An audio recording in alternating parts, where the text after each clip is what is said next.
Students, আমি আবার একটা ক্লাস নিয়ে চলে এসেছি। তো যেমনটা তোমরা দেখতে পাচ্ছ, আজকের ক্লাসটা হচ্ছে প্রিপোজিশনসের উপর। তো পিএসসি বলো বা আমাদের কনস্টেবলের যে কোনো পরীক্ষা বলো বা এসএসসি বলো, হ্যাঁ, যে কোনো পরীক্ষার ক্ষেত্রে এই যে প্রিপোজিশনগুলো, এগুলো কিন্তু খুব ইম্পর্টেন্ট প্রিপোজিশন, ঠিক আছে? এবং এই প্রিপোজিশনগুলো তোমরা যদি একটু বুঝে নিতে পারো, দেখবে প্রিপোজিশন তো মুখস্থ করতে হয়, কিন্তু একটু যদি বুঝে নাও তাহলে কিন্তু সেন্স দিয়েই, অর্থাৎ মিনিং এর অর্থ দিয়েই কিন্তু আমরা এটাকে সলভ করতে পারবো, ঠিক আছে? তো যারা দেখছো তারা চ্যানেলটাকে সাবস্ক্রাইব করে নিও, ঠিক আছে? তো এরপর আমরা ফিরে আসছি আমাদের সেটে। দেখো, তো আজকে আমরা 10টা অ্যাপ্রোপ্রিয়েট প্রিপোজিশনস বসিয়েছি। তো একটু মন দিয়ে শুনবে আমি যেগুলো বলছি। তো প্রথমটা দেখো, 1 নম্বরে আমি যাচ্ছি। দেখো, 1 নম্বরে দিয়েছে I avail myself dash the opportunity. I avail myself dash the opportunity. তো অপশন আছে উইথ, অফ এবং অ্যাট। তো দেখো, অ্যাভেল মানে হচ্ছে কোনো সুযোগ নেওয়া, তুমি সেই সুযোগটাকে নিচ্ছ। তো এখানে দুটো জিনিস মাথায় রাখতে হবে। একটা কি, নাম্বার ওয়ান, অ্যাভেলের পরে একটা সেলফ ভার্ব বসাতে হয়, একটা সেলফ বসে, ঠিক আছে? একটা কিন্তু সেলফ বসবে। তাহলে অ্যাভেল যে ভার্বটা, তারপরে কিন্তু একটা সেলফ বসে। সেই সেলফটা আমাদের সাবজেক্ট অনুযায়ী হয়, যেমন আই আছে এই জন্য মাই সেলফ হলো, সি থাকলে হার সেলফ হতো, দে থাকলে দেমসেলভস হতো, ঠিক আছে? এবার কেন এটা বলছি, দেখো, প্রথম কথা হচ্ছে এই অ্যাভেলের পরে সেলফ বসে। এটা তোমাদের এই কারণে বলছি না, অনেক সময় তোমাদের হয়তো প্রিপোজিশনটা না দিয়ে এররের ক্ষেত্রে দিয়ে দিল, এটা অ্যাপ্রোপ্রিয়েট প্রিপোজিশন না দিয়ে এটা এররের ক্ষেত্রে দিয়ে দিল। তো তখন মনে রাখতে হবে যে অ্যাভেলের পর কি হয় না, একটা সেলফ বসে, সেটা সাবজেক্ট অনুযায়ী হয়। আর অ্যাভেল তারপর একটা সেলফ, তারপরে অফ হয়, অ্যাভেল অফ।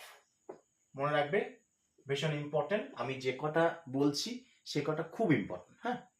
তো I অ্যাভেলড myself of the opportunity, তাহলে অ্যাভেলের পর কি প্রিপোজিশন বসে, অফ প্রিপোজিশন বসে।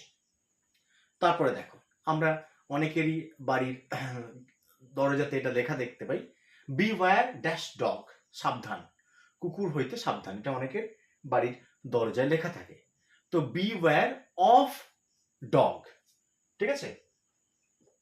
তো বিওয়্যার অফ ডগ হয়, হ্যাঁ, কুকুর হইতে সাবধান।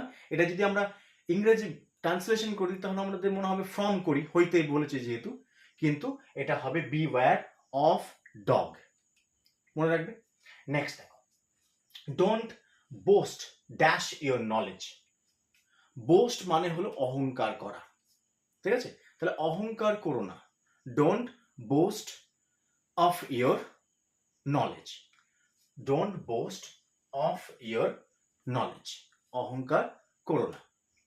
তাহলে বোস্ট অফ, তাহলে অ্যাভেল অফ হলো, তারপর আমাদের বিওয়্যার অফ হলো, বোস্ট অফ হলো, ঠিক আছে? এতদূর হলো। এরপর দেখো 4 number, I am annoyed dash your behaviour. Annoyed, আমি বিরক্ত, আমি বিরক্ত তোমার ব্যবহারে, তোমার আচরণে আমি বিরক্ত। তো দেখো, অ্যানয়েড বিরক্ত, যদি কোনো ব্যক্তির প্রতি বিরক্ত হয় তাহলে অ্যানয়েড উইথ হয়, যদি কোনো ব্যক্তি হয়, পার্সন, তাহলে কোনো পার্সন বা ব্যক্তির প্রতি যদি অ্যানয়েড হয়, ধরো আমি বললাম যে I am annoyed dash you, তখন হচ্ছে অ্যাট ইউ, তোমার প্রতি আমি বিরক্ত। কিন্তু কারো ব্যবহারে বিরক্ত হওয়া, অ্যানয়েড অ্যাট হিজ বিহেভিয়ার, ঠিক আছে? তাহলে কারো ব্যবহারে বিরক্ত হওয়া হচ্ছে অ্যানয়েড অ্যাট ইয়োর বিহেভিয়ার। তাহলে I am annoyed at your behaviour. তাহলে অ্যানয়েড উইথ কখন বসে না, কোনো ব্যক্তির ওপর যদি তুমি বিরক্ত হও, অ্যানয়েড হও, তখন অ্যানয়েড উইথ আ পার্সন। কিন্তু কারো আচরণে তুমি বিরক্ত, তাহলে অ্যানয়েড অ্যাট ইয়োর বিহেভিয়ার। দেখো পরেরটা, one must atone dash once sin, sin মানে পাপ। তাহলে একজনকে নিজের পাপের প্রায়শ্চিত্ত করতে হবে। অ্যাটন মানে হচ্ছে প্রায়শ্চিত্ত করা। তাহলে কিসের জন্য প্রায়শ্চিত্ত করবে? সিন, পাপের জন্য। তাহলে অ্যাটন ফর, প্রায়শ্চিত্ত করা হচ্ছে atone for, atone for something, কোনো কিছু জন্য প্রায়শ্চিত্ত করা হচ্ছে অ্যাটন ফর। নেক্সট দেখো, নেক্সটটা খুব ইম্পর্টেন্ট, মনে রাখবে। দেখো blessed, I am blessed dash his family, I am blessed dash sound health, sound health মানে ভালো স্বাস্থ্য, হেলথ মানে স্বাস্থ্য, সাউন্ড মানে ভালো। তাহলে হি ইজ ব্লেসড, ব্লেসড মানে হচ্ছে আমরা জানি আশীর্বাদ, তাই তো? আবার ব্লেসড মানে সুখী হওয়া, তাহলে সে তার পরিবার নিয়ে সুখী। He is blessed in his family, তাহলে কোন পরিবার নিয়ে সুখী, বা he is blessed in his children, সে তার বাচ্চা কাচ্চা নিয়ে সুখী। তাহলে ব্লেসড ইন মানে হচ্ছে সুখী হওয়া। আর তার স্বাস্থ্য ভালো পেয়েছে, সে সে আশীর্বাদ ধন্য যে ভালো স্বাস্থ্য পেয়েছে। তাহলে আশীর্বাদ ধন্য এই অর্থে কি হয় না উইথ হয়। তাহলে কি বললাম, পরীক্ষায় কিন্তু তোমাদের মেবি এই এক্সাম্পল গুলোই তুলে দিতে পারে, হয়তো ফ্যামিলির জায়গায় চিলড্রেন দিতে পারে। আমি তোমাদের এতটা গ্যারান্টি দিয়েই বলছি যে মেবি হুবহুব এই লাইনগুলোই তুলে দেবে, হয়তো ফ্যামিলির জায়গায় চিলড্রেন দিতে পারে। এইটার ক্ষেত্রে এইটুকু চেঞ্জ হতে পারে, এটার ক্ষেত্রে কোনো চেঞ্জই হবে না যদি এটা দেয়। তাহলে he is blessed with sound health, সে ভালো স্বাস্থ্যের অধিকারী, তখন হচ্ছে ব্লেসড উইথ। আর সে ফ্যামিলিতে সুখী, সেটা বাচ্চা, তার বাচ্চা কাচ্চা নিয়ে সুখী, তখন হচ্ছে ব্লেসড ইন। বোঝা গেছে? নেক্সট দেখো, he is bound dash UK, তাহলে বাউন্ড মানে হচ্ছে কোথাও যাওয়া, কোনো গন্তব্যস্থলে যাওয়া। তাহলে সেক্ষেত্রে কি হয়, বাউন্ড ফর, তাহলে কোনো একটা গন্তব্যস্থলে তুমি যাচ্ছ, কোনো একটা জায়গায় যাচ্ছ, সেটা হচ্ছে বাউন্ড ফর। তাহলে he is bound for UK or he is bound for Kolkata, বা কোন একটা জায়গায় তুমি যাচ্ছ এটা বোঝাতে বাউন্ড ফর হয়। নেক্সট দেখো, ভীষণ ইম্পর্টেন্ট, 9 এবং 10 খুব ইম্পর্টেন্ট। দেখো দেখেছি, she is compare to dash rose, option দিয়েছি টু উইথ বাই। দ্বিতীয় দিয়েছি 10 নম্বরটা, কম্পেয়ার আকবর ড্যাশ ঔরঙ্গজেব। দেখো কম্পেয়ার মানে হচ্ছে তুলনা করা, কম্পেয়ার, কম্পেয়ার মানে হচ্ছে তুলনা করা, তুলনা করা। তো দেখো একই রকম বস্তুর সঙ্গে যদি তুলনা হয়, একই রকম, একই রকম মানে মানুষে মানুষে তুলনা হচ্ছে, তাহলে একই রকম যদি কোনো বস্তু, যেমন দেখো এখানে আকবর আছে, এখানে ঔরঙ্গজেব আছে, ব্যক্তির সঙ্গে তুলনা হচ্ছে। কিন্তু পরেরটা যদি দেখি আমি, এখানে সে আছে, এখানে রোজ গোলাপ আছে, তাহলে এখানেও একটা তুলনা, কিন্তু একই রকম নয়। তাহলে একই রকম হলে কি হয়, উইথ। আর একই রকম যদি না হয়,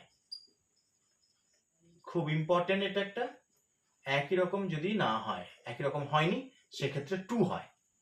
তাহলে দেখো শি ইজ কম্পেয়ার ড্যাশ রোজ, তাহলে তাকে তুলনা করা হচ্ছে গোলাপের সঙ্গে, তাহলে দুটো তো একই রকম নয়, গোলাপ একটা ফুল আর সে মানে সে মেয়ে, হ্যাঁ। তাহলে সেক্ষেত্রে কি হবে, যেহেতু তুলনা করা হয়নি, একই রকম নয়, তুলনা করা হয়েছে কিন্তু একই রকম নয়, সি মানে গার্ল, রোজ মানে ফুল, তাহলে দুটো একই জিনিস নয়। তাহলে একই জিনিস নয় যখন, তাহলে এই তুলনা বোঝাতে হয় টু। কিন্তু দেখো পরেরটা দেখো, আকবর আর ঔরঙ্গজেব দুজনে কিন্তু একই ব্যক্তি, মানে ব্যক্তি, একই রকম তুলনা হচ্ছে, ব্যক্তির সঙ্গে ব্যক্তির তুলনা, একই জিনিসের তুলনা হচ্ছে, তো সেক্ষেত্রে হয় উইথ। তাহলে শেষে যেটা বললাম খুব ইম্পর্টেন্ট কিন্তু, হ্যাঁ, যে কম্পেয়ার টু আর কম্পেয়ার উইথ কোথায় বসে। কম্পেয়ার টু বসে যখন কি হয় না, একই রকম বস্তু নয় এমন তুলনা হচ্ছে, আমার সঙ্গে ধরো কোন একটা পেনটার তুলনা হচ্ছে, হ্যাঁ, তখন কিন্তু কম্পেয়ার টু হবে। কিন্তু আমার সঙ্গে অন্য একটা টিচারের তুলনা হচ্ছে, বা অন্য একটা ব্যক্তির তুলনা হচ্ছে, হ্যাঁ, বা এই পেনটার সঙ্গে অন্য একটা পেনের তুলনা হচ্ছে, তাহলে একই জিনিসের সঙ্গে তুলনা হচ্ছে, তখন কম্পেয়ার উইথ হয়। বোঝা গেছে? আজকের এই 10টার সেট, এই প্রিপোজিশন গুলো করলে আমি আশা করছি তোমরা কিন্তু অনেকটাই ইংরেজির যে ভয় সেটা কিন্তু কাটিয়ে উঠতে পারবে। এই ক্লাসগুলো তোমরা দেখো, ঠিক আছে, দেখবে ইংরেজির ভয়টা অনেকটাই কেটে যাবে। I hope so. Okay, thank you.